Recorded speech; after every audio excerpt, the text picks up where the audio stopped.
चलिए, हमारे माताएं जी भी सोच रहे होंगे, खुद बैठे खुद स्वागत अपने करवा रहे हैं। अब इनका स्वागत सम्मान कौन करेंगे बताइए? हाँ, श्री सुमन कौशिक जी से निवेदन कि हमारे तबला वादक श्री बसंत बद्रीधर बद्री भाई का पुष्पहार से स्वागत करेंगे। प्रेम से बोलिए गौ माता की जय। आइए कौशिक जी हमारे तबला वादक का पुष्पहार से सम्मान कर रहे हैं, तालियों के साथ स्वागत कीजिए। बोलिए गौ माता की जय। आइए पुनः कथा में प्रवेश। शौनकादिक ऋषियों के पास श्री नारद जी पहुंचे।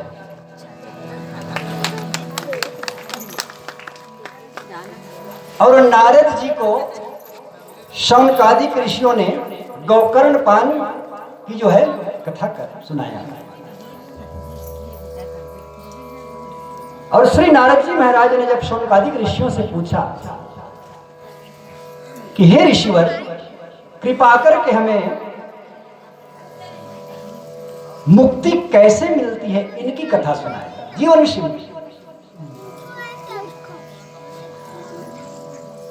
तब शौनकादिक ऋषि कहते हैं कि हे देवर्षि, यह जीवन अनमोल है और यह जीवन की तीन गति है। यह जीवन की तीन गति है। पहला है सदगति, पहला है सदगति, और दूसरा है अधोगति, और तीसरा है कौन सा गति? दुर्गति।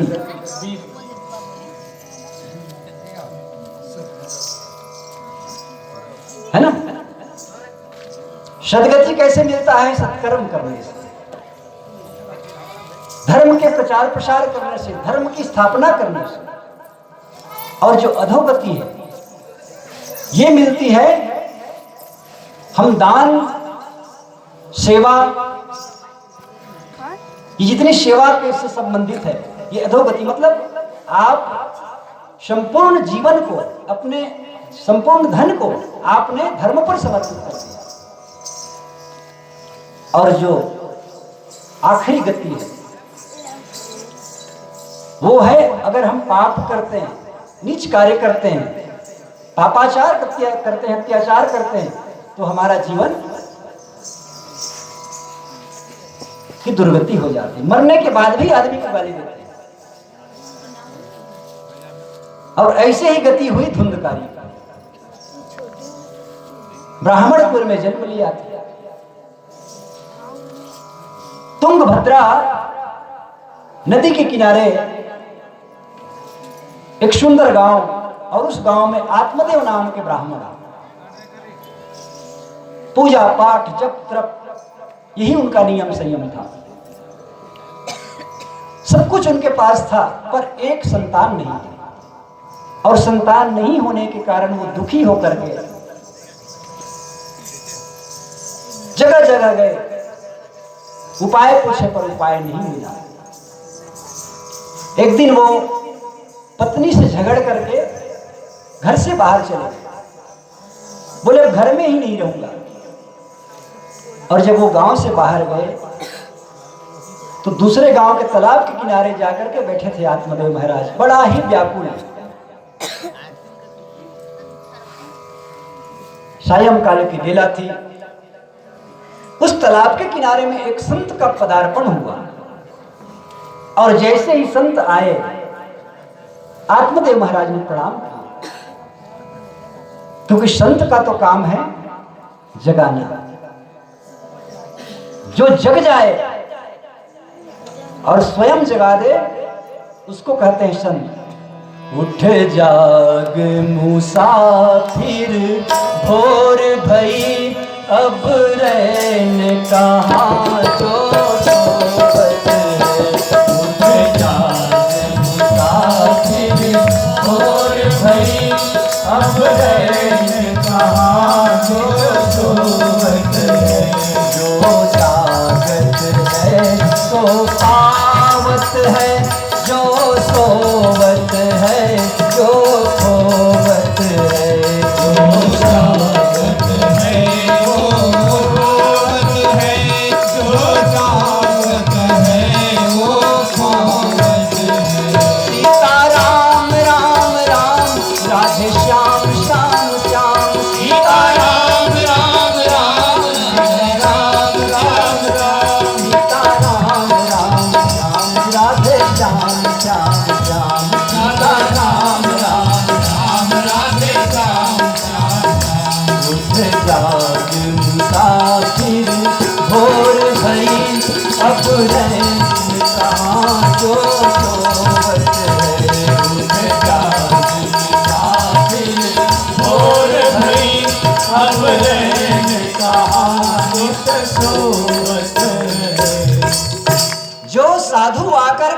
डाल दे, 1 महीना 15 दिन रह जाए, ऐसे लोग साधु नहीं है।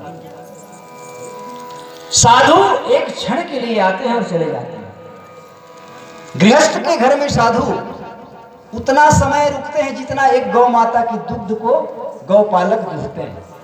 उतना ही जो समय आपके घर पर ठहरे वही साधु है, वही संत है। ये हमारा वेद कहता है।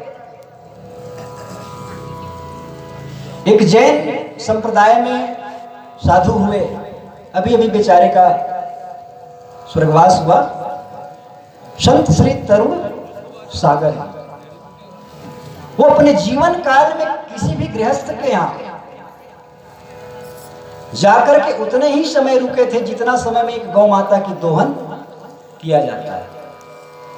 और उनके जीवन में एक और बहुत बड़ा सिद्धांत था, जिनके घर में तोता पिंजड़े में कैद रहता था उसके घर में नहीं जाता था।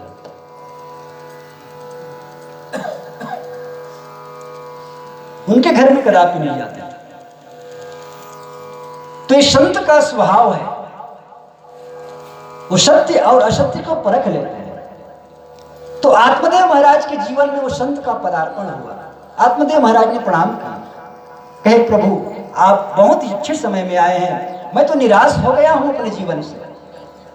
उस संत ने कहा कि हे भाई, तुम वेशभूषा में तो ब्राह्मण लग रहे हो, परंतु इतनी शंकाओं के इतने जो है आपके लकीर मस्तक पर क्यों, क्या सोच रहे हैं आप, ये काहे की चिंता।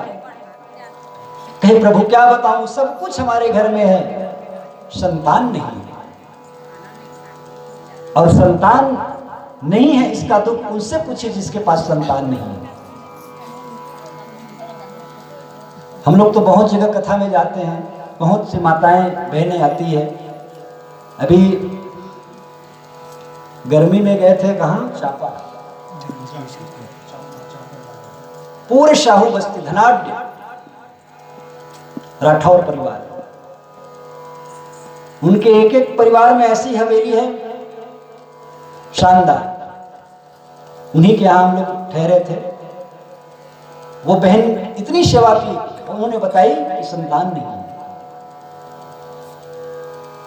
तो उनका दुख, संतान की दुख उनके पास पूछे जिनके पास नहीं है, और जिनके पास 4, 5, 6 हैं तो भगवान ही माने। तो आत्मदेव महाराज ने कहा महाराज सब कुछ संतान नहीं है। तो संत ने कहा संतान होने से क्या तुम्हारा दुख समाप्त हो जाएगा। बोले हाँ प्रभु, संतान होगा तो मेरा दुख समाप्त हो जाएगा। तो बोले तुमको कैसे संतान चाहिए। बोले संतान संतान होता है जैसे वो भी। आत्मदेव महाराज के भाग्य को देखा संत ने, और भाग्य को देखकर कहा कि हे आत्मदेव ब्राह्मण देवता, आपके भाग्य में एक जन्म में तो क्या 7 जन्मों में भी संतान का योग नहीं है। बोले प्रभु 7 जन्मों में मेरा योग नहीं है संतान का। बोले हाँ। तब आत्मदेव महाराज उस संत के पैर को पकड़ लिया और कहे कि हे प्रभु, हे महाराज, मैंने सुना है कि संतों के दर्शन से भाग्य बदल जाते हैं, और आपका दर्शन हुआ, मेरा भाग्य बदल गया। तो आप ही मुझे संतान देंगे, आप ही संतान देने के काबिल है, मैं समझ गया। इतना उसके पैर को पकड़ा के छोड़ भी नहीं किया। अंत में उस संत ने कहा कि ब्राह्मण देवता आप चिंता न करें, ये प्रसाद है, ये प्रसाद को ले जाकर के अपनी पत्नी को दे देना। आत्मदेव महाराज उस प्रसाद को लिए वापस घर गए, और घर में जाकर के उस प्रसाद को अपनी पत्नी, क्या नाम थी, धुंधली, वो धुंधली माता को प्रसाद को दिए। बोले इसको खा लो, और खाओगे तो तुम गर्भवती हो जाओगे। ये प्रसाद ही संत का है। अब धुंधली ने विचार किया संत की प्रसादी है, और इसको खाने से व्यर्थ जाएगी नहीं। उसी समय उनकी बहन आई हुई थी, उससे कहा कि बहन ये मेरे पति देवता ये प्रसाद लाए हैं, इसको खाने से मैं गर्भवती हो जाऊंगा, ऐसे बोल रहे हैं। अब उनकी बहन ने कहा कि अरे बहन दीदी तुम कहाँ भला लगी हो, कितनी सुंदर अभी दिख रही हो,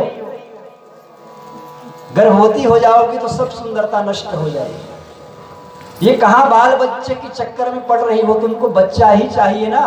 तो मेरा 8-10 हो गया है, एक अभी और है। बोले आपको अगर संतान ही चाहिए तो बहन मैं तो गरीब हूं, ये मेरे गर्भ में जो बच्चे हैं उनको आप ले लेना, मुझको बहुत सारा धन दे देना। और हुआ वैसा। तो बोले प्रसाद को क्या करूं, जो संत का प्रसाद है।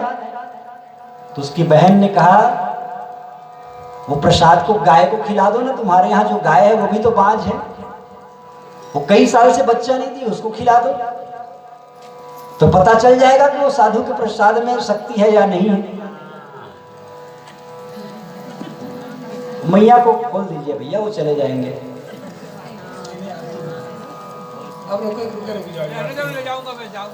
आरती होगी, आरती होगी। तब वो गौ माता बंधी थी उसके घर में, वो धुंधली गई, वो प्रसाद को ले जाकर के वो गौ माता को खिला दिया, जो कई सालों से बच्चे नहीं दिए। अब वो गौ माता उस प्रसाद को खाई तो गौ माता गर्भवती हो गई, क्योंकि संत का प्रसाद व्यर्थ नहीं जा सकता। अब वो गौ माता के गर्भ में प्रादुर्भाव होने लगा, और वो धुंधली की बहन वो भी एक संतान को जन्म दी।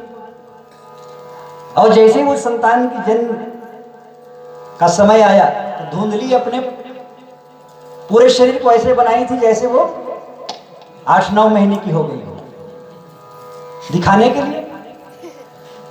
और उधर उनकी बहन का जब संतान हुआ तो अपने पति देवता से कही कि मैं वहीं जा रही हूं, डिलीवरी का समय आ गया है, वो भेज दी वहीं। और उसकी बहन की पुत्र हुआ और उसको लेकर के आ गया। पूरा जीवन उनका जो है दुख से डूबा हुआ था, कुछ दिन के लिए वो सुख आ गया। पर वो बेटा जैसे जैसे बढ़ने लगा, और इधर वो गौ माता ने भी एक बहुत सुंदर संतान को जन्म दिए, जिनके कान गाय के समान है, और गाय के समान कान होने के कारण उनका नाम ही पड़ गया गौकर्ण। बोलिए गौकर्ण महाराज की जय। ये गौकर्ण गौ माता के गर्भ से हुआ, और ये गौ माता की कथा वही सुना सकता है जिसके जीवन में गौ माता के प्रति प्रीत होगी। जो गौपुत्र होंगे, जो गौवत्स होंगे, वही ये श्रीमद् भागवत कथा को रसपान करा सकते हैं। बाकी संसार में किसी का भी सामर्थ्य नहीं है कि वो प्रभु के कथा को सुना करके बताए। सिद्ध कथा उनके द्वारा ही होती है जो गौ माता की सेवा करते हो, गौ माता को इष्ट मानते हो, वही भगवान की कथा कह सकते हैं, और वही कथा प्रभावित करती है, प्रभावशील होता है। इसलिए गौकर्ण का जीवन, संपूर्ण जीवन गौ माता के प्रति समर्पित रहा। उनका जन्म हुआ, उनका नाम पड़ा गौकर्ण, और गौकर्ण जब धीरे धीरे बढ़ते गया तो संस्कार, धर्म, ये सब उनके जीवन में आता गया। नियम, संयम, व्रत, ये सब गौकर्ण के जीवन में। और उसी के जो भाई स्वरूप में था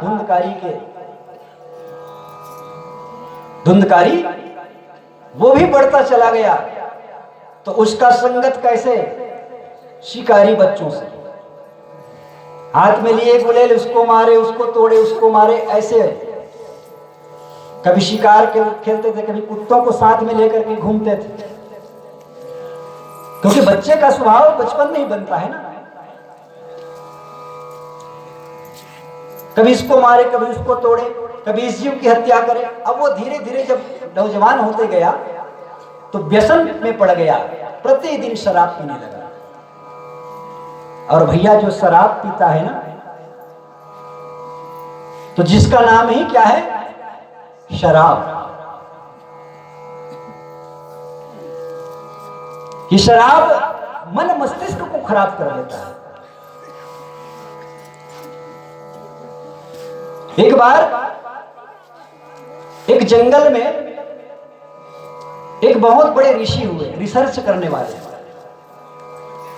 वह एक औषधि बना रहे थे, बहुत बड़े बर्तन में महाऔषधि, पूरे जंगलों के वनस्पतियों को तोड़ तोड़ कर ला करके वो उसमें सड़ा रहे थे। अब उसकी सुगंध को जब आसपास के लोगों ने, जीव जंतुओं ने देखा तो उसकी सुगंध में खींचे चले आए। वनस्पति की सुगंध थी। तो सबसे पहले उसकी सुगंध किसको मिला? तोता, मिट्ठू को। मिट्ठू जब उसके सुगंध को पाया तो वहीं आ गया और देखा पात्र में वो औषधि था। उसको जैसे पीना चाहा वो उसी में गिर गया, उसमें गिर गया, फिर वो मर गया। फिर दूसरा सुगंध मिला। किसको दूसरा सुगंध मिला? तो बोले हाथी को। अब हाथी भी सुगंध पा करके आया, वो भी सुगंध लिया, वो भी गिर गया, उसी में मर गया। अब उसके बाद शेर को मिला, सिंह को, वो भी आया, वो भी सुगंध लिया, उसमें गिर गया, मर गया। और फिर मिला कुत्ते को। ये चार को मिला। कुत्ता आए, सुगंध लिए और गिर के मर गए। अब उसके बाद मनुष्य को मिल गया सुगंध। आया मनुष्य और देखा तो उसको पता नहीं चला कि इसमें क्या मरा है। उसको निकाला, बाल्टी में पी लिया जो जल था उसमें। अब जब पिया ना तो सबसे पहले मिट्ठू को जैसे बोलने लगा। मिट्ठू बोलता है ना, तो शराब पीने वाले भी मिट्ठू जैसे बोलता है, बोलते हैं ना, ज्यादा बोलते हैं। तो मिट्ठू जैसे बोलना शुरू कर दे, क्योंकि पहले मिट्ठू ही मरा था उसमें, तो उसका स्वभाव कहां जाएगा। मिट्ठू जैसे बोलने लगा। और फिर दूसरे में किसको मिला था? हाथी को। वो मिट्ठू जैसे बोलने लगा और अकड़ने लगा कि मेरे से पहलवान कोई नहीं है। हाथी जैसे चलने लगा, क्योंकि हाथी मरा था। इस शराब का स्वभाव है। और हाथी जैसे चलने लगा और उसके बाद दहाड़ मार रहा है, किसके जैसा? सिंह जैसा, शेर। भले ही शरीर में ताकत ना हो, गिर गया तो कहेगा गांव को आग लगा दूंगा, पूरे गांव को आग लगा दूंगा, भले ही पड़ा है नाली में। कल कथा बता रहे थे, अधूरा हो गया। बोले एक बार एक शराबी जो है गांव में घूम रहे थे। उधर से अकबर आए, हाथी में अपने चढ़ के भ्रमण करते करते। एक आदमी वहीं पड़ा था और जैसे ही अकबर को देखा हाथी में, बोले अरे अकबर, बोल तेरा हाथी कितने में देगा? अकबर बोले भैया ये कौन है? मेरे हाथी को खरीदने वाले आ गए। सैनिकों से पूछे कौन है? अरे महाराज चढ़ा रखे हैं। बोले अच्छा ले जाओ, ले जाओ हमारे यहाँ राजभवन, कल पूछेंगे कितने में लेगा ये हाथी हमारे। रात भर डाल दिए कारागार में। सब तो ठंडी आधा घंटे बाद ही हो गया था।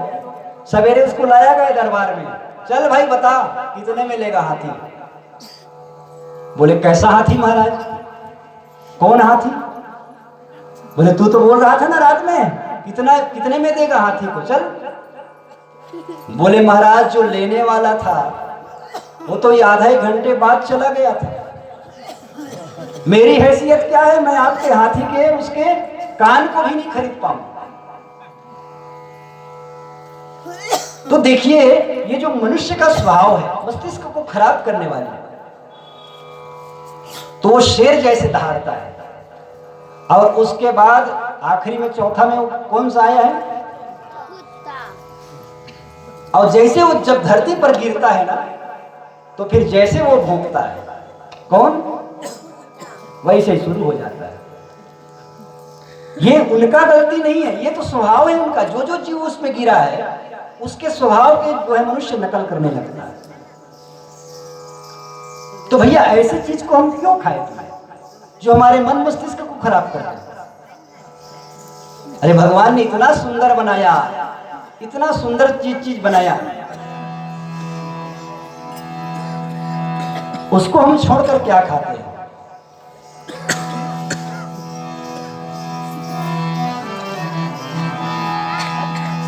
तो इसलिए धुंधकारी महाखला बन गया। महाखला, खला नहीं महाखला। और गौकर्ण महाज्ञानी, गौकर्ण महाज्ञानी हुए और धुंधकारी महाखला बन गया। शराब पीने लगा, जुआ खेलने लगा, वेश्याओं के कोठे में जाने लगा। ऐसे करते करते अनेक दिन का जीवन बीतने लगा।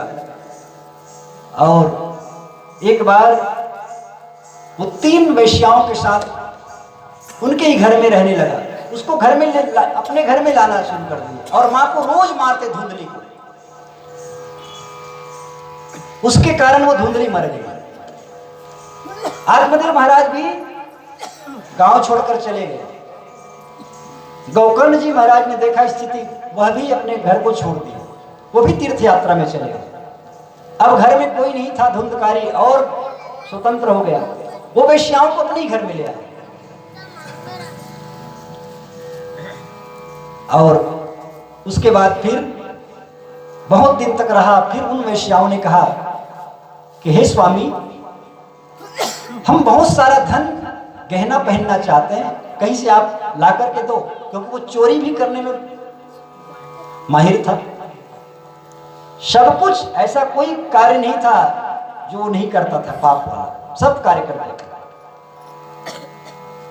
तो बगल गांव में एक राजा थे, मालगुजार, उसके घर में वो डाका डाल दिया। खूब सारा धन उसकी रानी और उनकी कन्याओं का गहना चोरी किए और ले आए और पहना दिए उनको। अब बढ़िया सो गए, मदिरा पान किए, मांस खाए, सो गए। अब अर्धरात्रि हुई। उन तीनों ने सोचा कि ये तो सो गए हैं और ये चोरी करके लाए हैं राजा। अब कल चोरी का पता चलेगा तो पुलिस वाले आएंगे, सैनिक आएंगे, हमको ले जाएंगे पकड़ के। अब इसको भी मारेंगे, इसलिए बोले इसको ही खत्म कर देते हैं। तो धुंधकारी सोया हुआ था। वो तीनों महिलाओं ने धुंधकारी के गले में रस्सी डाला, इधर खींचा इधर खींचा, फिर भी उनकी मृत्यु नहीं हुई। धुंधकारी महाखला था। काल भी समीप आने के लिए डर रहा था। बड़े बड़े पत्थर लाए, चट्टान सिर पर पटक दिया, फिर भी नहीं मरा धुंधकारी। फिर जलते हुए अंगारों को ला करके उनके पूरे शरीर में डाल दिया गया, सिर में डाल दिया गया। तब धुंधकारी की मृत्यु हुई। और जब उनकी मृत्यु हुई तो वैश्याओं ने वहीं गड्ढा खोदा, वहीं उनको दफन कर दिया और ऊपर में अमले गमले सब लगा दिया और भाग गए, चंपत हो गए धन दौलत लेकर। अब वो धुंधकारी की जो प्राण वो भटकने लगा, पूरे गांव में उपद्रव करने लगा। इतना उपद्रव के पूरे परेशान, आसपास क्षेत्रवासी सब परेशान हो गए। वो बात जो है गौकर्ण जी महाराज के कानों में गई।